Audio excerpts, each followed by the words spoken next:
राधे राधे साथियों, स्वागत है आप सभी का आपके अपने चैनल रिचार्ज क्रिएटिविटी में। और मैं हूँ रिचा। साथियों, जैसा कि मैंने आपको हिंदी टीचिंग प्लान के अंतर्गत हमारे 5E मॉडल क्या है, इसको कहाँ पर कैसे प्रयोग करना है, ये बताया था। पिछली 2 वीडियोस में जो मैंने शो किया था वो ये था हमारा हिंदी लैंग्वेज में। तो जैसे मैंने आपको बताया था, हिंदी लैंग्वेज में 3 तरह के प्लान तैयार किए जाते हैं। वहाँ पर हमारा गद्य, पद्य और व्याकरण, जिसमें यानी कि हमारा प्रोस, पोइट्री और ग्रामर। तो इससे हमने 2 प्लान आपको बता चुके हैं। आपको एक तो हम गद्य का बता चुके हैं, एक पद्य का बता चुके हैं। आज जो मैं आपको बताने जा रही हूँ वो बताने जा रही हूँ व्याकरण का।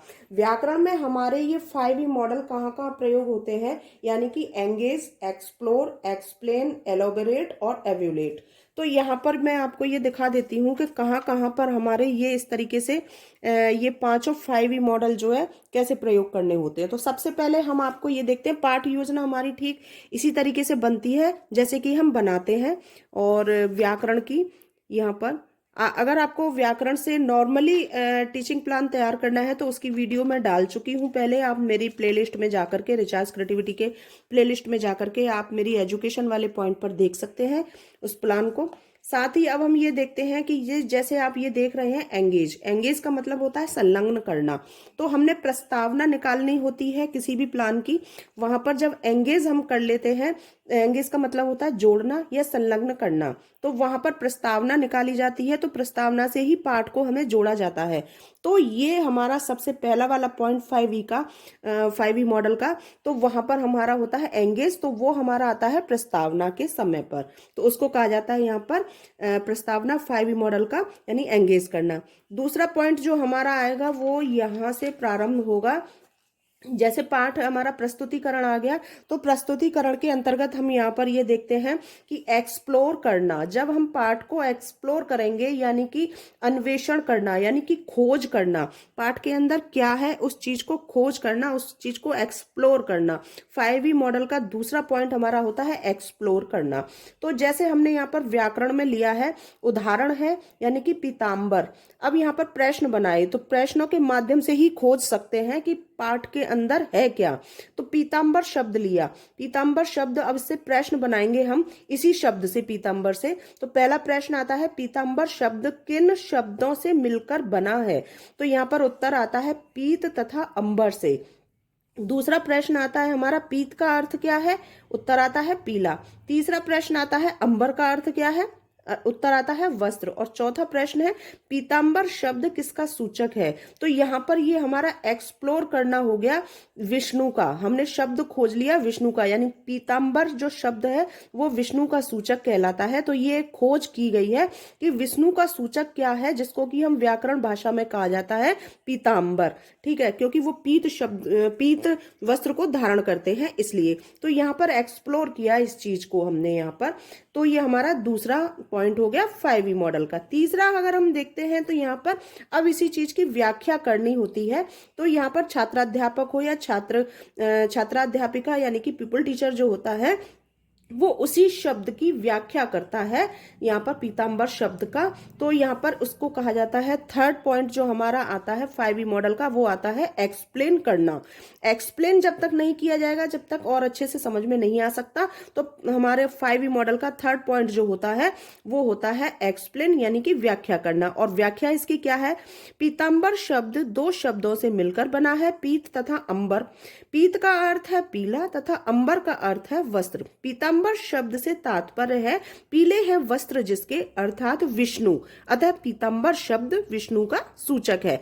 तो ये चीज हमने यहाँ पर पूरी तरह से व्याख्या कर दिया। अब जब व्याख्या कर दिया तो यानी कि एक्सप्लेन, यानी थर्ड पॉइंट जो हमारा था वो था यहाँ पर व्याख्या करना। तो आसानी से हमारी ये समझ में आ जाता है कि कौन सा हमें कहाँ पर प्रयोग करना होता है। तो ये हमारा 5E मॉडल का फोर्थ पॉइंट हो गया। इसी तरह से जितने भी शब्द आएंगे उन शब्दों में हमें हर बार लिखना है। जैसे द्वितीय सोपान आ गया तो दूसरा उदाहरण आ गया, त्रिनेत्र आ गया, त्रिनेत्र आ गया यानी कि इसका अन्वेषण करना है, यानी एक्सप्लोर करना है। फिर छात्राध्यापिका कथन आ जाएगा हमारा, यानी कि व्याख्या करना हो जाएगा।